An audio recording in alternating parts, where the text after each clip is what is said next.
रामू की पहली बेटी हुई तो उसकी माँ ने अपनी बहू पिंकी को ताने देने शुरू कर दिए और वह डिलीवरी के तुरंत बाद घर के सारे काम करती, जिसकी वजह से उसका ऑपरेशन खराब हो गया और वह सारी रात दर्द से तड़पती रहती। एक दिन पिंकी की माँ आई तो अपनी बेटी की हालत देखकर वह उसे अपने घर ले गई। रामू ने अपनी माँ को फोन किया तो वह बोली, तुम्हारी पत्नी चली गई और कहती है कि तुम्हारी माँ के कामों का मैंने कोई ठेका नहीं ले रखा।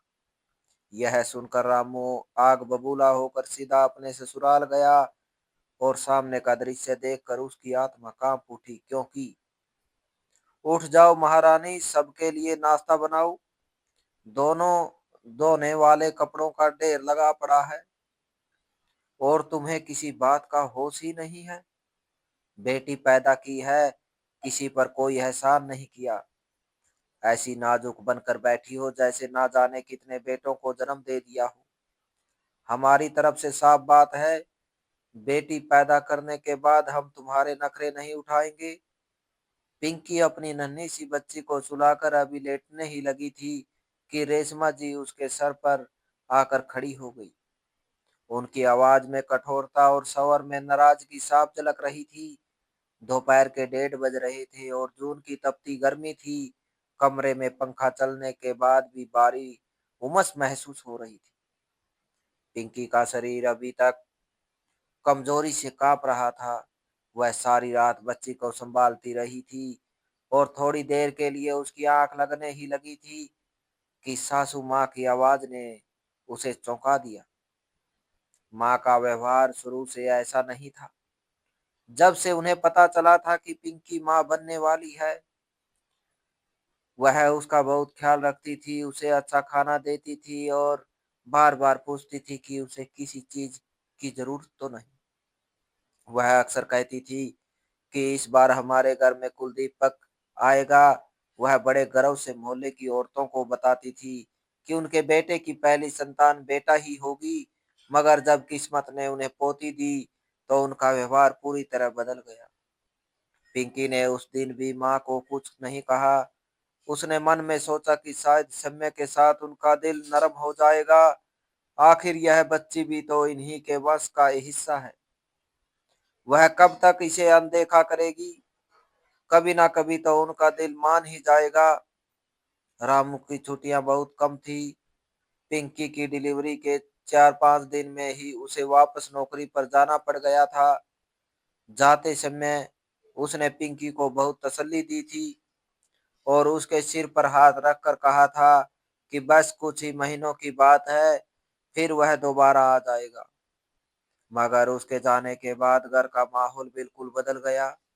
अभी सुबह ही रामू गया था और दोपहर को रेशमा जी पिंकी के सिर पर आ खड़ी हुई थी। डिलीवरी के समय कुछ समस्याएं के कारण पिंकी का बड़ा ऑपरेशन करना पड़ा था। बड़ा ऑपरेशन होने के बाद वैसे ही औरत बहुत कमजोर हो जाती है। शरीर में दर्द और थकान बसी रहती है। ऐसा लगता है जैसे जिंदगी का एक बड़ा हिस्सा अचानक खत्म हो गया हो। मगर अभी तो उसके ऑपरेशन को कुछ ही दिन हुए थे। सासू माँ की बातें सुनकर पिंकी खामोशी से उठ खड़ी हुई। उसके पैरों में तेज दर्द था और पेट में भारी खिंचाव महसूस हो रहा था, मगर उसने मुंह नहीं खोला। धीरे धीरे चलती हुई रसोई में गई और काम शुरू कर दिया। चूल्हा जलाया, आटा गूंदा, सब्जी गर्म की और बर्तन धोए। अब हाल यह था कि पिंकी सुबह से शाम तक धीरे धीरे कामों में लगती रहती थी। उसके हाथ लगातार चलते रहते। कभी झाड़ू लगाती, कभी बर्तन मांजती, कभी कपड़े धोती और साथ ही अपनी नन्ही सी बच्ची को भी संभालती। वो बच्ची अभी बहुत छोटी थी। बार बार दूध के लिए रोती, कभी गोद मांगती तो कभी नींद में चौंक जाती। पिंकी उसे सीने से लगाकर चुप कराती और फिर दोबारा काम में लग जाती। यह सब उसकी हिम्मत थी कि वह इतनी पीड़ा के बाद भी घर के सारे बोझ उठा रही थी। धीरे धीरे उसके शरीर से पसीना बहने लगा और गर्मी व थकान की वजह से उसका चेहरा पीला पड़ गया। ऑपरेशन के टांकों में खिंचाव बढ़ने लगा। कभी-कभी उसे ऐसा लगता जैसे पेट में किसी ने आग भर दी हो, मगर यह खामोशी से काम करती रही। 11वें दिन जब वह डॉक्टर के पास टाँके खुलवाने के लिए गई, तो डॉक्टर ने उसे देखते ही सख्ती से डाँटा। डॉक्टर ने हैरानी से पूछा कि क्या वह आराम नहीं कर रही? क्या वह कोई भारी काम कर रही है? पिंकी खामोश खड़ी रही। उसके पास कोई जवाब नहीं था। डॉक्टर कड़े शब्दों में कहा कि ऑपरेशन के बाद इस तरह का काम करना जानलेवा हो सकता है। जख्म खराब हो सकते हैं और इन्फेक्शन भी हो सकता है। उन्होंने उसे बहुत सी सावधानियां बताई और कुछ दवाइयां भी लिख कर दी, मगर जब पिंकी घर आई तो सासू माँ ने वह दवाइयां लेकर देने से मना इनकार कर दिया। उन्होंने लापरवाही से कहा, इतनी सी भी बात पर दवाइयां खाने की क्या जरूरत है? हमारी माँ और दादियों ने कौन सी दवाइयां खाई थी? वह भी तो बच्चे पैदा करती थी और अगले ही दिन काम पर लग जाती थी। ना उसे दवाइयां दी गई और ना ही आराम करने दिया गया। नतीजा यह निकला कि कुछ ही दिनों में पिंकी का ऑपरेशन खराब होने लगा। टांकों में दर्द बढ़ता जा रहा था। कभी कभी इतनी तेज पीड़ा होती कि उसकी आंखों में आंसू आ जाते, मगर वह किसी से कुछ नहीं कहती थी, क्योंकि उसे मालूम था कि यहाँ उसके दर्द को सुनने वाला कोई नहीं। माँ जी फिर भी उससे लगातार काम लेती थी। वह सुबह से शाम तक उसे कामों में लगाए रखती। कभी कपड़े धोने को कहती, कभी आंगन साफ करवाती, तो कभी मेहमानों के लिए पकवान बनाने को कहती। पिंकी पूरी पूरी रात दर्द से तड़पती रहती और उसके शरीर में जैसे आग सी लगी रहती। वह करवट भी बदलती तो दर्द से करा उठती, मगर सुबह होते ही वह फिर से काम में लग जाती। कभी कभी वह अपनी बच्ची की को गोद में लेकर खामोशी से बैठ जाती। बच्चे के कोमल हाथ उसके चेहरे को छूते तो उसका दिल भर आता। वह धीरे से उसे सीने से लगा लेती और आंखें बंद कर लेती। एक रात वह भगवान के चरणों में गिर गई। उसकी आंखों से लगातार आंसू बह रहे थे और वह मन ही मन प्रार्थना कर रही थी, हे भगवान, बेटियों को तो लक्ष्मी कहा गया है, फिर मेरी बेटी के बाग में यह दुत्कार क्यों आई है? इसकी अपनी दादी इससे इतनी नफरत क्यों करती है? हे ईश्वर, इनके दिल में मेरे और मेरी बच्ची के लिए ममता डाल दे। वह हर समय ईश्वर के सामने हाथ जोड़े रहती थी, क्योंकि उसे मालूम था कि इस दुनिया में अगर कोई उसकी पुकार सुन सकता है तो वह सिर्फ वही है। रामू के जाने के बाद उसकी सिर्फ एक दो बार सामान्य बात हुई थी। वह भी सासू माँ के सामने रहती। रामू की आवाज में भी अब पहले जैसी कोमलता नहीं रही थी। धीरे धीरे वह भी अपनी माँ की बातों से प्रभावित होने लगा था। माँ दिन रात उसके कान भरती रहती कि पिंकी ने बेटी पैदा की है और घर का नाम आगे बढ़ाने वाला बेटा नहीं दिया। रामू ने कभी यह जानने की कोशिश नहीं की कि उसके पीछे घर में क्या हो रहा है, उसकी पत्नी किस हाल में है और उसकी नन्ही सी बच्ची के साथ क्या व्यवहार किया जा रहा है। वह अपने मन में बेटे का दुख लेकर बैठ गया था, जबकि उनकी पहली संतान थी। शादी को अभी बहुत समय नहीं बीता था। अगर ईश्वर चाहता तो भविष्य में उन्हें बेटा भी मिल सकता था, मगर स्वार्थ मनुष्य को अंधा बना देता है। रामू भी का शिकार हो चुका था और उसे यह नजर नहीं आ रहा था कि उसके घर में एक नन्ही जान आई है, जो ईश्वर का आशीर्वाद है। उसे यह भी नहीं दिख रहा था कि उसकी पत्नी किस भीषण पीड़ा और परीक्षा से गुजर रही है।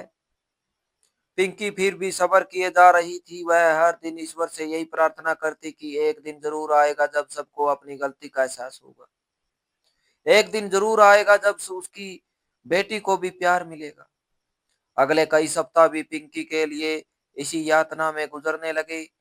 रामू दूसरे शहर में नौकरी करता था। उसकी नौकरी ऐसी थी कि वह 4-5 महीने के बाद ही कुछ दिन की छुट्टी लेकर घर आ पाता था। शुरू में वह रोज फोन कर लिया करता था, मगर धीरे धीरे उसके फोन में भी कम होते गए। ज्यादातर माँ ही उसे बात करती और घर के समाचार देती। पिंकी से कभी-कभी ही बहुत थोड़ी बात हो पाती थी। माँ हर बार रामू को यही बताती कि घर में सब ठीक है। वह यह भी कहती कि पिंकी तो अब बिल्कुल स्वस्थ है और आराम से रहती है।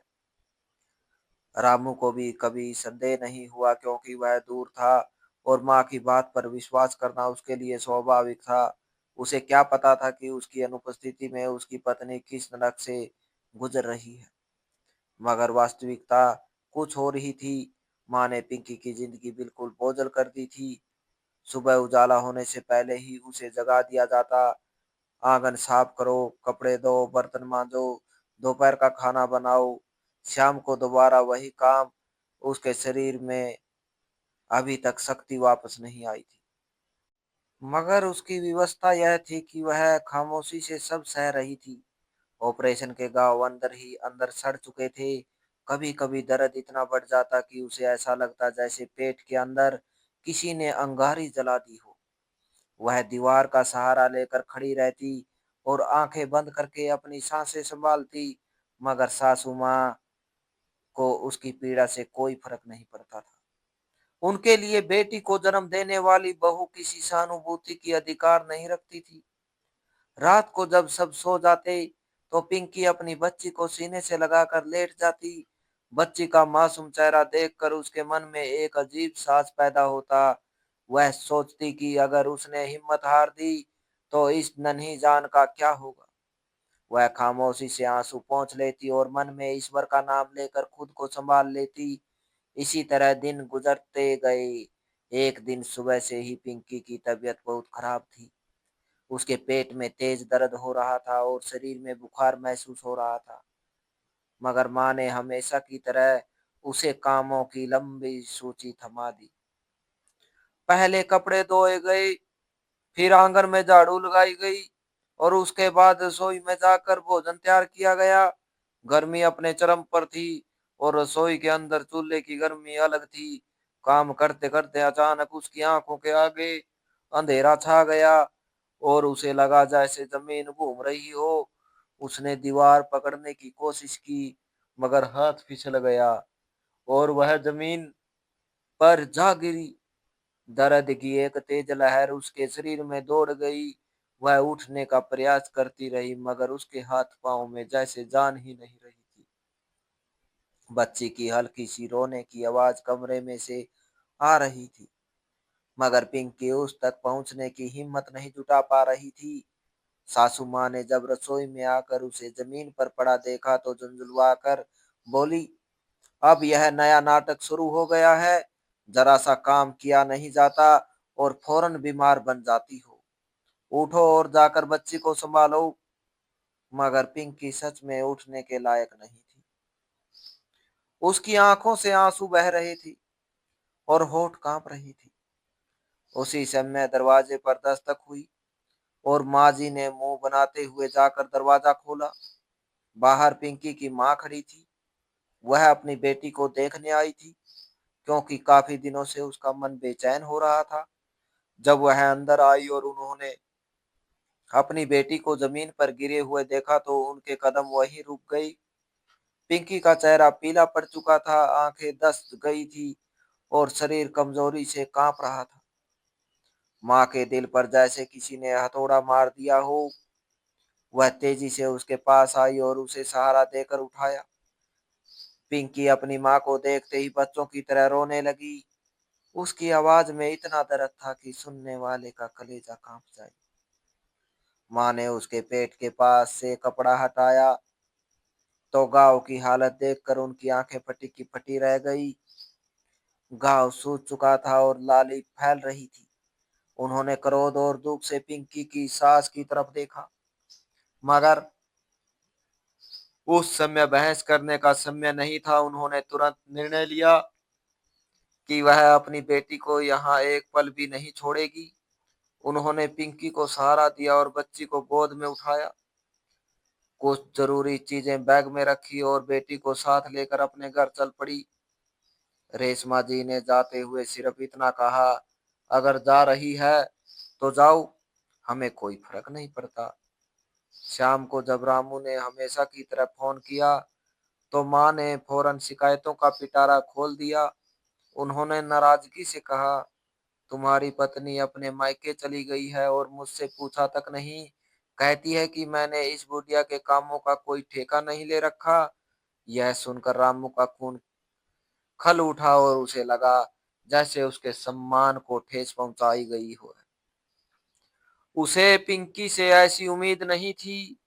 उसने गुस्से में कहा, माँ आप चिंता ना करें, मैं अभी आ रहा हूँ और मैं खुद पूछूंगा उससे कि यह सब क्या है। फोन बंद होते ही उसका चेहरा गुस्से से लाल हो चुका था। उसके दिमाग में यही बात घूम रही थी कि पिंकी ने उसकी माँ का अपमान किया है। उसने सोच रखा था कि वह जाएगा तो पिंकी से माँ के पैर पकड़वा कर माफी मंगवाएगा। उसके बाद ही उसे वापस लेकर आएगा, क्योंकि पत्नी दूसरी मिल सकती है मगर माँ का कोई विकल्प नहीं होता। वह तुरंत अगले दिन ही की छुट्टी लेकर ससुराल की ओर निकल गया, क्योंकि उसे पिंकी से उसकी गलती का हिसाब लेना था। बेटी पैदा होने का क्रोध उसे भी था और वही गुस्सा उसे इस बहाने से निकालना था। पहले उसे बेटा बेटी से फर्क नहीं पड़ता था, लेकिन लगातार माँ द्वारा की गई ब्रेन वॉशिंग ने उसकी सोच भी बदल दी थी। मगर जब वह वहां पहुंचा और उसने दरवाजा खोला तो सामने का दृश्य देखकर उसके पैर वहीं जम गए। कमरे के अंदर एक अजीब सी खामोशी फैली हुई थी। हवा में दवाओं और मरहम की हल्की सी गंध थी। बिस्तर पर पिंकी औरत बेहोशी की हालत में लेटी हुई थी। उसका चेहरा बिल्कुल पीला पड़ चुका था और आंखें आधी बंद थी। सांसें बहुत धीरे धीरे चल रही थी, जैसे हर सांस उसके लिए एक युद्ध बन गई हो। उसके पास ही उसकी नन्ही सी बेटी कपड़ों में लिपटी सो रही थी और उसकी नानी सिरहाने बैठी लगातार माला जप रही थी। रामू ने हैरानी और अविश्वास से कुछ कदम आगे बढ़ाए। उसे विश्वास नहीं आ रहा था कि यह वही पिंकी है जो कुछ महीने पहले हंसती मुस्कुराती उसके घर पर थी। उसने कांपते हाथों से पिंकी का माथा छुआ तो उसका शरीर बुखार से तप रहा था। उसी समय पिंकी की मां ने नम आंखों से रामू की ओर देखा और धीमी आवाज में बताया कि उसकी हालत बहुत खराब है। उन्होंने कहा कि जब वह उसे घर लाई तो घाव बुरी तरह सड़ चुका था और इन्फेक्शन पूरे शरीर में फैलने लगा था। डॉक्टर ने कहा था कि घाव के अंदर जहर फैल गया है, क्योंकि समय पर इलाज नहीं हुआ और ना ही उसे आराम मिला। यह सुनकर रामू के दिल में जैसे किसी ने तेज खंजर को घोंप दिया हो। उसके मन में एक पल के लिए यह भी ख्याल नहीं आया था कि वास्तविकता इतनी डरावनी हो सकती है। उसी समय डॉक्टर भी कमरे में आ गया, जो रोजाना पिंकी की जांच करने आता था। उसने रामू को रिपोर्ट दिखाई और बताया कि ऑपरेशन के टांके खराब हो गए थे और इन्फेक्शन धीरे धीरे शरीर के अंदर फैलता रहा। अगर समय पर इलाज हो जाता और मरीज को आराम मिल जाता और शायद यह नौबत ना आती। रामू के हाथों में रिपोर्ट कांपने लगी। उसे अपनी माँ की वह बातें याद आने लगी जो हमेशा यही कहती थी कि पिंकी बिल्कुल ठीक है और आराम से रहती है। अब उसे अंदाजा हो रहा था कि वह एक कितनी बड़ी गलतफहमी में रहा। इतने में पिंकी ने धीरे से आंखें खोली। उसकी नजरें धुंधली थी मगर उसने रामू को पहचान लिया। उसके होठों पर एक हल्की सी मुस्कान आई जो फौरन दर्द में बदल गई। उसने बहुत मुश्किल से अपनी बच्ची की तरफ देखा और फिर धीरे से रामू की ओर नजर उठाई, जैसे कुछ कहना चाहती हो। रामू फौरन उसके करीब झुक गया और उसका हाथ अपने हाथों में ले लिया। उसकी आंखों से आंसू बेकाबू होकर बहने लगे और वह बार बार कह रहा था, पिंकी मुझे माफ कर दो, मैंने तुम्हारी बात नहीं सुनी और मुझे सच का अंदाजा नहीं था। मगर पिंकी के होठ अब कुछ कहने की स्थिति में नहीं रहे थे। उसकी सांसें और धीमी होने लगी। उसने आखिरी बार अपनी बेटी को देखा, जैसे उसे अपनी आंखों में हमेशा के लिए बसा लेना चाहती हो। फिर उसकी पलकें हमेशा के लिए बंद हो गई और कमरे में गहरा सन्नाटा छा गया। पिंकी की माँ फूट-फूट कर रोने लगी और रामू के हाथों से पिंकी का बेजान हाथ धीरे से फिसल गया।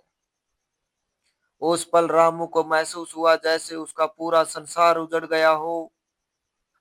जब पिंकी का अंतिम संस्कार कर दिया गया, तो सच्चाई एक-एक करके रामू के सामने आने लगी।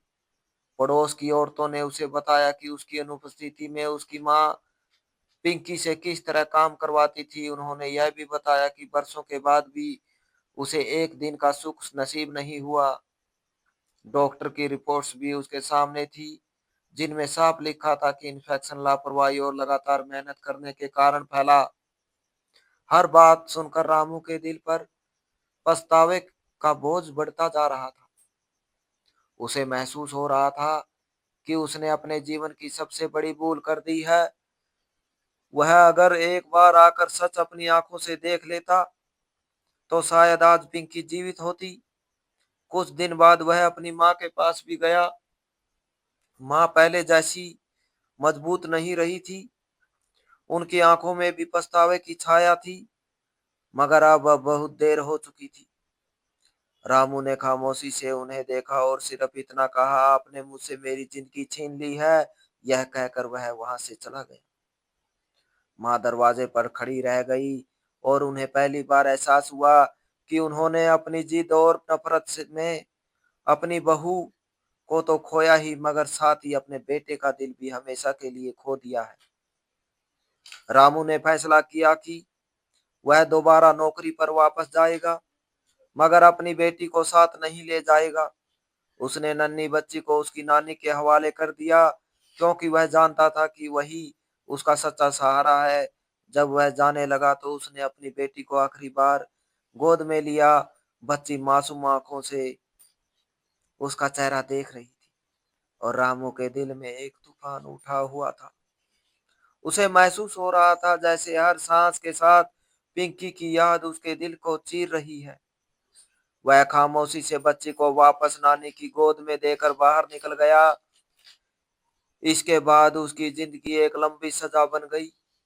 पर परदेश की सुनी रातों में वह अक्सर छत को देखते हुए सोचता रहा रहता कि अगर उसने उस समय अपनी पत्नी का साथ दिया होता, तो शायद आज सब कुछ अलग होता। अब ना पिंकी थी और ना ही उसकी मुस्कुराहट, बस एक कभी ना खत्म होने वाला पछतावा था, जिसके साथ वह हर पल जिंदा रहता था।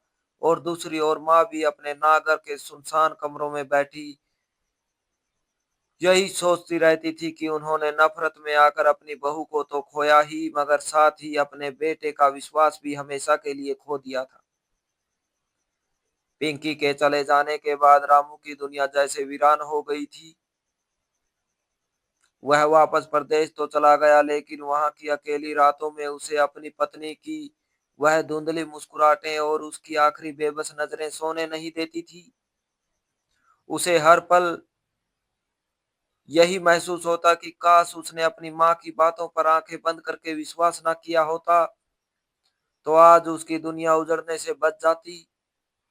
समय अपनी गति से चलता रहा। रामू अपनी बेटी नैन्सी से मिलने अक्सर अपने ससुराल जाता, जिसे उसने उसकी नानी के पास छोड़ दिया था। नैन्सी 6 साल की हो चुकी थी और उसकी आंखों में बिल्कुल अपनी माँ पिंकी जैसी चमक और मासूमियत थी। एक दोपहर जब रामू अपनी बेटी के साथ बैठा था, दरवाजे पर किसी ने दस्तक दी। दरवाजा खोला तो एक बूढ़ी औरत फटे हाल और बहुत कमजोर दिख रही थी। जब रामू ने ध्यान से देखा, तो उसकी अपनी माँ रेशमा जी थी, जिस माँ के अहंकार और जिद ने एक हंसती खेलती बहू की जान ले ली थी। आज वही माँ अपने ही घर के सुनसान कमरों में कमरों से घबरा कर दर दर भटक रही थी। रेशमा जी का स्वास्थ्य अब पूरी तरह गिर चुका था और गांव के उस बड़े घर में उनकी देखभाल करने वाला कोई नहीं बचा था। उनकी आंखों में अब वही पुराना गर्व नहीं, बल्कि गहरा पछतावा था। वह अपनी उस पोती को एक बार गले लगाना चाहती थी, जिसे उन्होंने कभी लड़की होने पर दुत्कारा था। जब उन्होंने कांपते हाथों से नैन्सी को छूना चाहा, तो रामू ने उन्हें रोक दिया। उसने कहा, माँ, जिस पोती को आपने कभी अपना खून मानने से इनकार कर दिया था, आज उससे क्या रिश्ता जोड़ने आई है। रेशमा जी ने रोते हुए माफी मांगी, पर रामू का दिल पत्थर हो चुका था। उसने उन्हें याद दिलाया कि कैसे पिंकी ने टांकों के दर्द में भी उनकी सेवा की थी और बदले में उसे सिर्फ तिरस्कार मिला था। रामू ने उन्हें याद दिलाया कि जब पिंकी इन्फेक्शन और बुखार से तड़प रही थी, तब उन्होंने उसे दवा तक देने से मना कर दिया था। उसने उन्हें याद दिलाया कि कैसे उन्होंने फोन पर बार बार झूठ बोला कि पिंकी ठीक है, जबकि वह अंदर ही अंदर दम तोड़ रही थी। रामू ने रेशमा जी को घर के अंदर आने तक की अनुमति नहीं दी। उसने साफ कह दिया, जिस तरह आपने पिंकी को एक पल आराम नहीं दिया, आज यह घर भी आपको सुकून नहीं दे पाएगा। रामू ने अब परदेश की नौकरी छोड़ दी और पिंकी की याद में अपने गांव के पास एक कन्या पाठशाला की नींव रखी। इस विद्यालय का नाम उसने पिंकी मेमोरियल कन्या विद्यालय रखा, ताकि गांव की किसी भी बेटी को कभी अन्याय ना सहना पड़े। नैन्सी अब उसी विद्यालय में पढ़ती है और अपनी नानी के साथ रहकर बड़ी हो रही है, जहां उसे वह प्यार मिल रहा है जो उसकी दादी ने छीन लिया था। रेशमा जी अब गांव के मंदिर के कोने में बैठी रहती है और दूर से अपनी पोती को देखती है, पर उसके पास जाने का साहस अब उनमें नहीं बचा है। अब दोनों माँ और बेटे के हिस्से में केवल एक दूसरे से दूर रहने की सजा और कभी ना खत्म होने वाला पछतावा ही बाकी रह गया है। तो दोस्तों, इस कहानी को लेकर आपकी क्या राय है, कमेंट बॉक्स में कमेंट करके जरूर बताएं। और अगर आपको हमारी आज की कहानी अच्छी लगी हो तो प्लीज इसे लाइक जरूर करें। अगर आपने अभी तक हमारे एसके की जुबानी 2.0 चैनल को सब्सक्राइब नहीं किया तो जरूर कर लीजिए। तो मिलते हैं ऐसी ही एक और मोटिवेशनल कहानी के साथ। Thanks for watching.